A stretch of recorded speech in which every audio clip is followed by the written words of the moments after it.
Alors, voici la correction commentée de l'exercice 13, page 229. Donc, il s'agit d'étudier le mouvement d'une montgolfière. Donc, le système étudié est montgolfière. Donc, il faut toujours spécifier en première étape le système. Donc, ici, montgolfière. Et le référentiel utilisé. Donc, le référentiel ici sera terrestre. Il ne faut pas oublier de spécifier que le référentiel est supposé galiléen pour pouvoir appliquer la deuxième loi de Newton. Donc la deuxième loi de Newton s'écrit, la somme des forces égale M fois A. Donc somme des forces égale M fois A. On nous dit que le mouvement de la montgolfière est vertical, uniformément accéléré.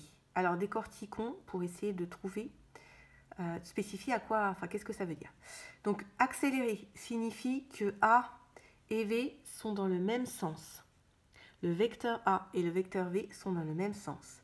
Uniformément est un mot qu'on rajoute parce que ici, le vecteur A est égal à une constante. Puisque A et V ont le même sens, on peut en déduire que A, le vecteur accélération, est vertical comme V, puisque la montgolfière monte. Le vecteur vitesse est forcément vertical dirigé vers le haut. Donc A aussi.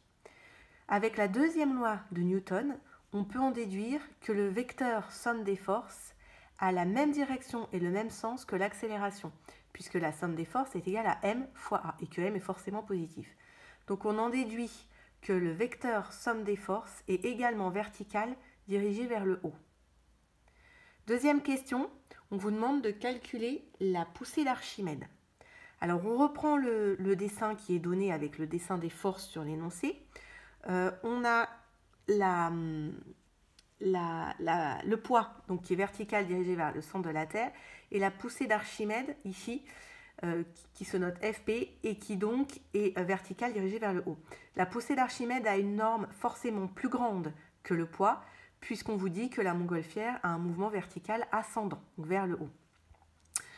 Alors, la montgolfière, notre système, est soumis à deux forces, le poids et la poussée d'Archimède. Donc, on remplace dans la deuxième loi de Newton la somme des forces par l'expression vectorielle le poids plus la poussée d'Archimède.